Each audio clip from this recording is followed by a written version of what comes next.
Lucas Katsurayama, o Inter vai fazer amanhã o terceiro jogo em 7 dias. E por isso deverá preservar. Essa é a tendência para amanhã lá no Estádio do Vale? Porque a ideia da comissão técnica, e aí pelo novo formato do Gauchão, que é muito perigoso de daqui a pouco não avançar para a semifinal, e claro, pela necessidade do Inter de voltar a vencer o campeonato estadual, a ideia é de força máxima em todas as partidas. Claro que vai ter uma situação ou outra, dependendo do contexto, mas esse início de campeonato gaúcho não tem por que não utilizar força máxima dentro do possível.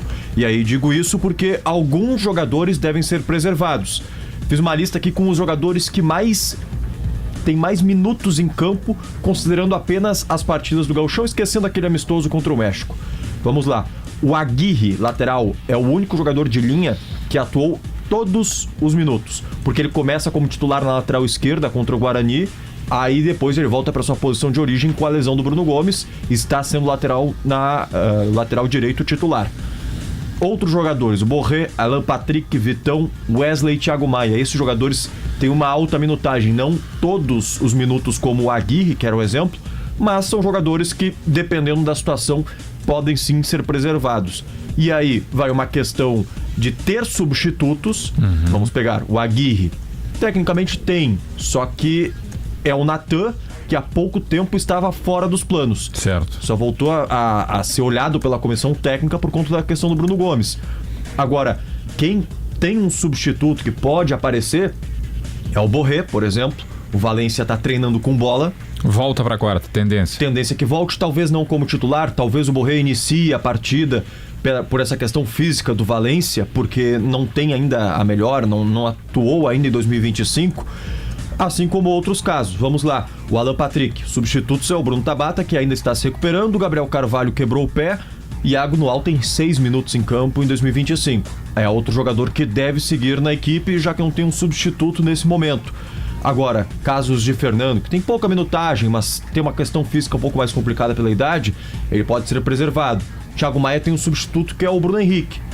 A zaga agora parece estar um pouco mais firme com o Vitor Gabriel ao lado do Vitão.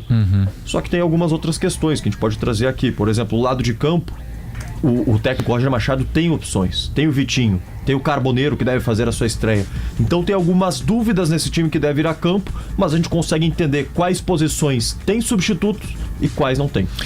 Tá muito claro, né? Dos testes feitos pelo Roger nos 2 jogos, né? Algumas reprovações, a gente pode dizer, né? Se a gente considerar que os 2 jogos foram um vestibular, fazendo essa analogia, o Wanderson não passou. De novo, né? E o Thiago Maia também não. Thiago Maia também não conseguiu ainda mostrar alguma virtude ofensiva, por exemplo, que em alguns momentos em 2024 teve.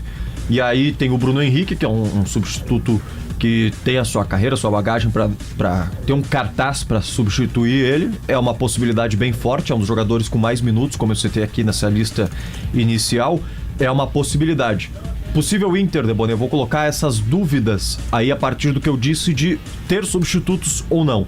Antony, Aguirre, Vitor Gabriel, Vitão e Bernabé, Fernando ou Ronaldo, pode ganhar uma oportunidade, mais uma vez o volante do ex-Juventude, Thiago Maia ou Bruno Henrique, Alan Patrick, Wanderson e Wesley, com os pontas podendo aparecer, os reservas, Vitinho e também o Carboneiro, e o Borré no comando de ataque. É muito importante, louvável, interessante, né, a medida da dupla Grenal de começar o campeonato já com força máxima, porque ele é um campeonato que te permite isso, né? Ele é muito rápido, então vai ter a força máxima, mas também é extremamente compreensível que diante de tantos jogos, né, com uma margem de terem vencido na segunda rodada, os dois, Grêmio e Inter, ou Inter e Grêmio nessa ordem cronológica dos jogos, terça e quarta, adotem essa estratégia de preservação de titulares. Tem uma longa temporada pela frente. Agora, uma pauta importante no Inter a partir de sábado e que a gente precisa falar sobre é o Vitor Gabriel, zagueiro de 20 anos, que foi uma contratação que o Inter fez,